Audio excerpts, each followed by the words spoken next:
So tuvugishije ukuri, ubu ibintu biri gukorerwa Muyango ubu si ukumuhohotera, even n'uyu ngo ni Sonia, ubu aba bagabo ngo ni ba Dekati na ba Godfather, iyo bifata bagafata ikiganiro kirenze isaha bakiha umuntu bakamuvuga bakamuganira, biba byagenze gute? Ni ukuvuga ngo izi nkuru ziri gucicikana, Philipita agurisha ba DJ Sonia, agurisha ba Muyango, Sonia arwaye sida, uyu DJ Sonia, ibintu byinshi. Mw'abantu mwe, yaba Muyango si shyashya, yaba na DJ Sonia si shyashya, n'uyu Philipita ntabwo ari shyashya, even n'uyu Dekati n'uyu Godfather bose ntabwo ari shyashya, ariko tuvugishije ukuri bigenda bite kugira ngo habeho periyode igera ugasanga aba bantu bibasiye umuntu, baramuvuze, bamuvuze ukwezi kumwe, bamuvuze amezi abiri, bamuvuze amezi atatu, umuntu bamugize ikiganiro, bamugize inkuru, mbese ku buryo nawe witekerezaho ukumva ubaye ikibazo muri sosiyete, kandi rimwe na rimwe ugasanga n'ibintu bakuvuga nta makuru yabyo ufite, suzi iyo biva n'iyo bijya. Ni ukuvuga ngo yaba Muyango yakosa, n'uyu Sonia yakosa, even na Philipita ashobora gukora amakosa, ariko bigenda gute kugira ngo aba bagabo bo ubwabo ayo makuru mbere yo kuvuga ngo runaka ngo afitanye ikibazo na runaka ngo bari gupfa, abagabo bo ubwabo aho baba bari babibwirwa n'iki? Ubwo abantu bavuga yuko aba bajama iyo mushwanye, iyo mujyanye akabazo gatoya, hari amakuru yenda bagukeneyeho ntuyabahe, uri kumva, bo ubwabo baraza bagakora ibintu bakabihimba. Simvuze ko aba bakobwa bari kuvugwa mu izi nkuru mw'iyi minsi ko batakosa pe, bakosa, ariko se ibyo kuvuga ibintu bivuga ngo ritavuze umwe, kuki iteka ryose bizanwa n'aba ba Dekati na ba Godfather? Abantu murabizi neza ko niba mubizi neza ntabwo baba mu gihugu, ubu nibo bazi gutara amakuru neza ku kigero cyo hejuru, ku buryo bagomba kumenya ibintu bataba mu gihugu, abene gihugu ntibabimenye. Murabizi abapaparazi baba muri iyi mihanda, murabizi, muzarebe nk'iyo bibasiye umuntu witwa Melody, iyo bibasiye umuntu witwa Melody muzamurebe ukuntu bigenda. Ni ukuvuga ngo umwe muri aba ngaba iyo yumva hari ukuntu atari kumva Melody, cyangwa akaba yumva hari ukuntu atari kumva The Ben, amushaka amakuru kandi akayamubonaho kandi atari meza, sibyo? Murabyibuka byose ibyo bintu, muribuka igihe biha umuntu witwa ngo Muyoboke ngo ibyabereye i Bugande. Mw'abantu bamwe biba bitangaje cyane rwose kugira ngo umuntu azana inkuru zimeze gutya bakwibasire bakubuza uburyo n'amahoro. Ni ukuvuga ngo RIB ivuga ko ibi bintu ari ugusebanya, ariko bo ubwabo ntabwo baba mu gihugu, urumva biba binagoye rwose kuba bataba mu gihugu, ariko tujye tugira dute, ntitukite kumva izi nkuru z'aba bantu ngo twumve ko ibintu byose bavuga ari ukuri. Ntabwo ni ukuri se gute ku cyo twumva ko byaba ari ukuri? Biratangaje kumva yuko aba bantu bamenye inkuru rwose bari mu gihugu, batari mu gihugu, abantu bari mu gihugu batagize bate, batabimenye. Kandi ikindi, hari ibintu biba ari ibintu bibera mu bwihisho by'amabanga, ku buryo atari n'ibintu ushobora kumenya gupfa kumenya mu buryo bworoshye, urumva neza? Ibyo bintu baba bashinja ngo byo gusambana ntabwo ari ibintu bibera kuri kamera, ntabwo ari ibintu biba biri buze kubera ku mateleviziyo, ariko ndakubwiza ukuri, aba bagabo baraza bakavuga ibintu utamenya ahantu bakuye, bakazana message utamenya ahantu bakuye, sometimes bakazana n'amajwi, uri kumva? Kuko se ntekereza yuko nk'uyu DJ Sonia ari gutwika even na Muyango, urumva? Se ntekereza ko ari ugutwika, ariko ushobora no gusanga aba bakobwa ubabajije ibintu ubwabo bashobora kukubwira yuko batazi inkomoko yabyo, batazi ahantu byaturutse.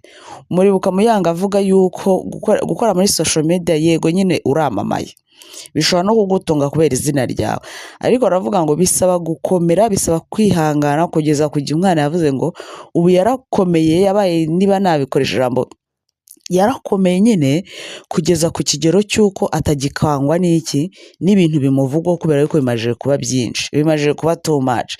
Nawe tekereza buri gitondo hasohoka episode yawe, ninde uri mu batinganyi? Ni Muyango. Ninde uri guca umugabo w'inyuma? Ni Muyango. Ninde wasenye urugo? Ni Muyango. Ninde wakoze ibi n'ibi? Ni Muyango. Muyango ko yagiye muri France, yagiye gukora iki? yagiye mu bagabo, ninde uri mu mipuri ni Muyango. Mw'abantu mwe, ibi bintu tujye dushishoza. Ntabwo ibi bintu abantu byose baba babavugaho igihe cyose biba ari byiza. Murabizi no mu buzima busanzwe umuntu aguhimbira inkuru muri karitsiye ikamamara, bakavuga ko wakoze iki n'iki, bakavuga ko byagenze gutya, ntuzi uko byatangiye, ntuzi uwabizanye, kandi mu mitwe y'abantu ugasanga bazi yuko wakoze iki kintu cyangwa se ugikora, ariko mu by'ukuri nta muntu wazana gihamya. Nk'izi nkuru zo kuvuga ngo DJ Sonia na Muyango, ngo Philip agira ate arabagurisha, hakazamo ngo umubosi wa Green Lounge. Ibi bintu ni ibintu utamenya ahantu biba byaturutse, utamenya inkomoko yabyo, ariko abagabo baraza bakabishyira ku mihanda, abantu bose bakumva ni ukuri, bakumva Muyango ntashobotse, bakumva DJ Sonia ntashobotse, bakumva Philipita ntashobotse, mbese mu kazi akora no kugurisha aba bakobwa cyangwa abadamu nabyo bakumva byiyongereyemo. Nk'ubu kwifata ukavuga ngo DJ Sonia arwaye sida. Sida se kuba se umuntu yayandura ni ibintu bitangaje, ugira ngo ushobora kuyandura kandi accidentally, birashoboka cyane. Ushobora no kuyivukana, uri kumva, ibyo byose ni ibintu bishoboka. Ariko ibaze gufata umwana w'umukobwa ukaza ukamushyira hano, ukazana ama message ngo ari gucatana runaka mu buryo twe tutazi bw'ikoranabuhanga, ngo runaka ngo arwaye sida. Guys, kurwara sida umuntu abibwirwa n'iki? Ari umuganga utabitangaje cyangwa atari nyir'ubwite wabitangaje? Ibyo bintu ubihuza gute n'ubu buzima? Ese kurwara sida igitangaje ni ikihe? Umuntu se akarwara diabete, umuntu akarwara hypertension, ariko kuba DJ Sonia arwaye sida ngo byabaye ikibazo, byabaye mbese ibintu bidasanzwe. Ntushobora kumenya ubwo message baba babukuye bagashyushya abantu mu mutwe, bakumva ko aribo bafite amakuru kuruta abandi bantu, ugasanga ama live yose akanuye amaso, Dekate ubwo yavuze, Godfather ubwo yavuze. Ahubwo mujye mutinya n'abantu tutazi badashobora kwerekana iki amasura yabo ngo mubamenye. Muribuka Dekate we na Yago, muribuka kuntu bagiranye ikibazo gikomeye. Ubu uyu munsi n'ibandi bari inshuti. Ntabwo Dekate ari we watangarije umuntu witwa Yago yuko ngo Sabe ngo agendera mu kagare, rwose Yago bikamunezeza bitigeze kubaho, ngira ngo murabyibuka. Ariko ndakubwiye ngo ntashobora kumenya yuko umuntu witwa Dekate na Yago bigeze gushwana. Nta muntu ushobora kwemera ko ibyo byigeze kubaho. Nta muntu ushobora kwemera yuko Dekate bagiranye ikibazo, Yago ageze aho ngaho yenda gusazwa n'umuntu witwa Dekate. Uri kumva neza? Ariko uyu munsi ntushobora kumva buryo ki Yago na Dekate babanye neza. Urumva? Ubwo abantu bamwe bavuga yuko aba bajama mugirana ikibazo ewana n'ibintu by'amafaranga bikazamo, ariko mu buryo nyine nawe udashobora kumenya kuntu baba bapanze izi deal, kuko umuntu bihaye gusebya, umuntu bihaye kwiha, biba bibi cyane, binagera kure. Ariko ikintu cyiza, ntabwo abantu bose baza gusubizanya nabo. Urumva neza? Usambwa ngo Sabe yaza gusubizanya na Dekate, urumva ibyo bintu bishoboka? Ntabwo icyo kintu kibaho. Afite platform yiwe, ashobora kuza akamuvugaho ibyo ashaka, ariko ntibishoboka. Ubu se ntabwo byacu byamenya ko byigeze no kubaho. Ariko aba bantu baraza bakavuga umuntu, natwe twese twumva yuko ari ukuri, ibintu byacitse byadogereye, ni ukuri, ntabwo babeshya, ntabwo bajya bahusha. Kandi guys, ntimukemere ibintu abajama byose bavuga ibintu bimeze nko guteranya abantu, byo nko kwizungurutsa mu mitwe y'abantu, ngo batavuze nta wundi muntu wazana amakuru, batavuze nta wundi muntu wibuze kuvuga ibintu ngo byemerwe, ahubwo tubemera nk'abande. Ayo makuru bayakura hehe batari mu gihugu, abandi bari mu gihugu batigeze babona? Mubareke mubaveho, nta kintu babwira abantu kizima, ni uguteranya abantu, ni ukugenda bakavuga abantu ngo ibintu bakoze batahagazeho. Guys, mubareke aba bantu bateranya abantu benshi cyane, bashwanisha abantu benshi bari bibaniye neza.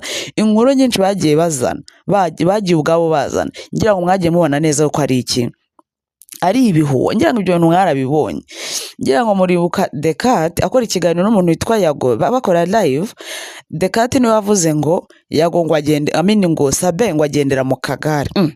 Situgiye kubona Sabe akoze ikiganiro yicaye, nyine bigaragaza yuko umuntu wicaye muri kariya kagare hari uburyo ki abatakicamo ngo bikunde. Yarangije ikiganiro ari kugenda, ari gutembera aho ngaho ho yarari. Byagenze bite? Akenshi muzakurikirana ibintu aba basore bavuga cyangwa abagabo, usanga ari ibihuha, usanga utamenya impamvu yatumye babikora, ariko nyine tureke kubaha amatwi ngo twumve ko ari abanyakuri, nubwo nta n'urivugira ubusa, ariko ntabwo ibintu baba bavuga mujya musanga bahamanya n'ukuri akenshi, usanga akenshi ari ibintu by'ibihuha kandi bigamije kugira gute, kugunganisha abantu byo kubahondanya imitwe, urumva? Kubera iki se nta bandi bantu babimenya muri iki gihugu nibo bazi gutara amakuru kuruta abandi? Mubitondere nta kizabenda kubwira abantu rwose, mubitondere nta kintu cyiza kiri aho ngaho bavuga, baje gufasha umuntu, baje gutera inkunga umuntu, it's okay, ariko ibyo kugenda bakinjirira umuntu ubuzima bwe, bakinjira umuntu ubuzima bwe ku bintu batahagazeho, tujye tureka kubaha amatwi no kubaha umwanya wacu, kubera ko nta kintu kizima ushobora kubakuraho iteka ryose. Baba baje gusebya umuntu no kumubuza uburyo no kumubuza amahoro, niba banasaba n'amafaranga, niba ushobora kwibaza ngo ubundi wishyuwa angahe kugira ngo usebye umuntu, umuntu wese yakibaza ngo abajama bishyurwa angahe kugira ngo baze bitereke umuntu bamusebye kwa kiriya kigero, ko iteka ryose dusanga ibintu bavuze nta n'ahantu bihuriye n'iby'umuntu we azi cyangwa abantu bamuzi. Umuntu